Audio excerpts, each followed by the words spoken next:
Andrew Luck certainly lived up to the hype in his NFL preseason debut, torching the Rams for 188 yards and 2 touchdowns on 10 of 16 passing.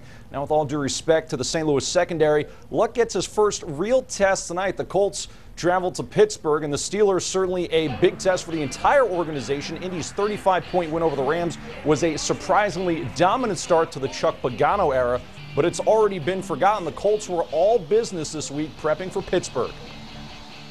We're going to, Pittsburgh to play a game. It's a business trip, so treat it as such, Be on time at all your meetings, look at your playbook, studying. You can never have too much time to study. You just get in that book anytime you can, on the plane, on the bus, in a meeting room, whatever. So treat it as a business trip. We're going up there for one reason and one reason only, and that's to win. Eager to really play anybody. When it's Sunday, we're finally breaking the kind of training camp mode where we're getting done of hitting each other, so now we get to kind of put our focus on hitting somebody else. So, anytime you're under the bright lights on Sunday night, it's always good. Kickoff was at 8 o'clock out at Heinz Field, and this one just went final within the last 2 minutes here. The Steelers getting a field goal with less than a minute to play. They win at 26-24. Luck, numbers not as spectacular as last week, 16-25, 175 yards. Did have a rushing touchdown through 2 interceptions. Bluffton native and Norwell grad Chandler Harnish, 3 of 7 for 59 yards. He did throw an interception as well.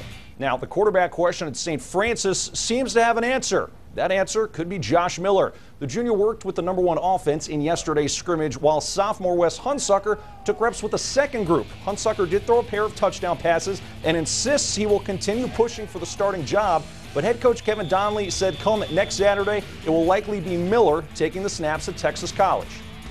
Well, Miller's #1 quarterback right now. We saw some good things out of Hunsucker and Yoder. And the freshman Jarzab, I thought he threw the touchdown pass there at the end. We know he's a winner. He was player of the year in the state of Ohio a year ago. So, we've got some talent there. This camp has been tremendous. I think everyone has done wonderful as a whole, as a unit. We've taken it day by day. We've learned, and I've learned a lot personally, and I'm just going forward in the proper mindset and trying to learn each day as much as I can to benefit this team any way I can. Miller played 4 games at quarterback last season before suffering a shoulder injury. He and Wes Hunsucker combined to have thrown just 62 passes since arriving at St. Francis.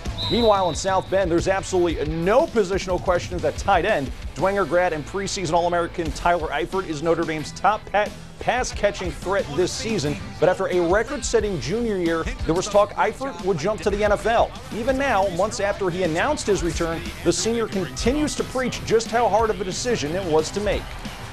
I took my time with it and I've never been in that position before, so I tried to take in as much advice that I could and try to make the best decision for me, which was hard because it has to be a selfish decision in a way. And for everything this university has done for me, that was kind of hard to do, but definitely happy to be back. Eifert and the Irish open their season a week from Saturday in Ireland, where they'll face Navy.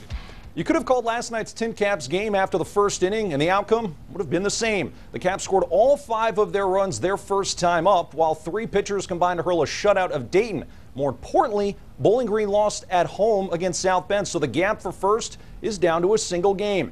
Eric Cabrera making his second start ever in a Tincaps uniform today, but Dayton comes out swinging in the first. Kyle Waldrop with a man on, doubles to the wall and right. Spencer Dickinson scores. It was 2-zip after 1. Johnny was smiling, but not after this. In the 7th, Waldrop again leads off the inning with a bomb to right. Look at this. Off the roof of the facade out by the concession stands. His 8th of the year. Caps will get on the board in the bottom half of the inning. Austin Hedges, the lazy fly ball to right, but this one gets lost in the sun.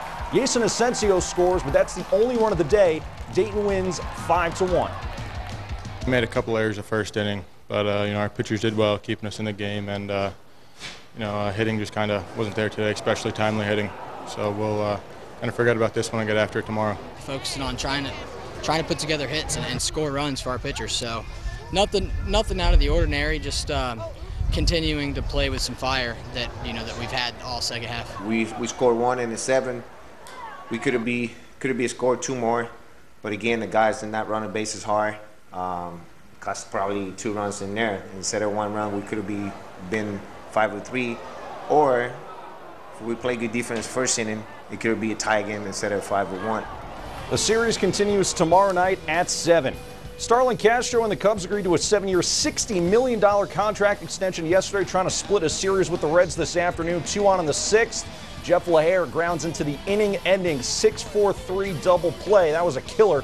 Cubs trailed by a run at that point. We're tied in the 9th now. Brett Jackson hit his first career homer today, but trying to steal third gets thrown out by catcher Ryan Hannigan. And how many times do you see this? The guy makes the great defensive play, and then in the bottom of the 9th, winning run at third. Hannigan comes through in the clutch, deep to center. That would score the winning run. Reds win it in walk-off fashion, 5-4.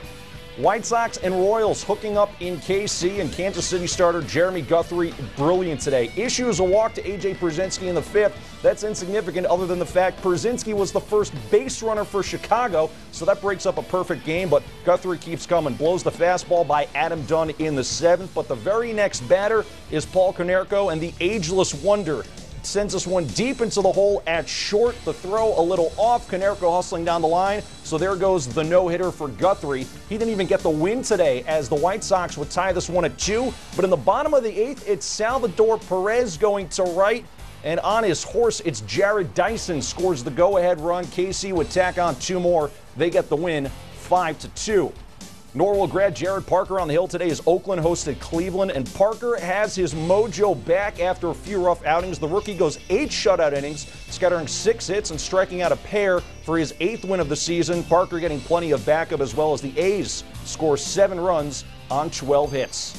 Sprint Cup Series at the Michigan International Speedway this afternoon. Mark Martin was leading early, but check this out. Trying to avoid one car, Martin goes careening through pit row, hits the wall hard. It looks worse than it was. Everybody, including Martin, was okay, but he would finish 35th today. Meanwhile, 10 laps to go. Here comes Jimmy Johnson. Passes Brad Keselowski on the inside for the lead. His crew chief, Chad Cano, he's liking that little fist pump, but just 4 laps later, Johnson having some engine trouble here. Greg Biffle takes advantage, and he would take the lead. Johnson's day ends with a disappointing 27th place finish. Biffle, meanwhile, holds on to take the checkered flag, and more importantly, with the win, takes over the points lead. And again, just in case you missed it at the top of the highlight zone, the Colts, good effort today, but they fall on a late field goal. The Steelers, with about 30 seconds to go, booted one from 15 yards out. They take a 26-24 win. Andrew Luck, 175 yards passing, 2 interceptions, did have a rushing touchdown. It's a learning curve for him. That's it for our show, everyone. Have a good night. Coverage you can count on continues at 5 a.m. with First News.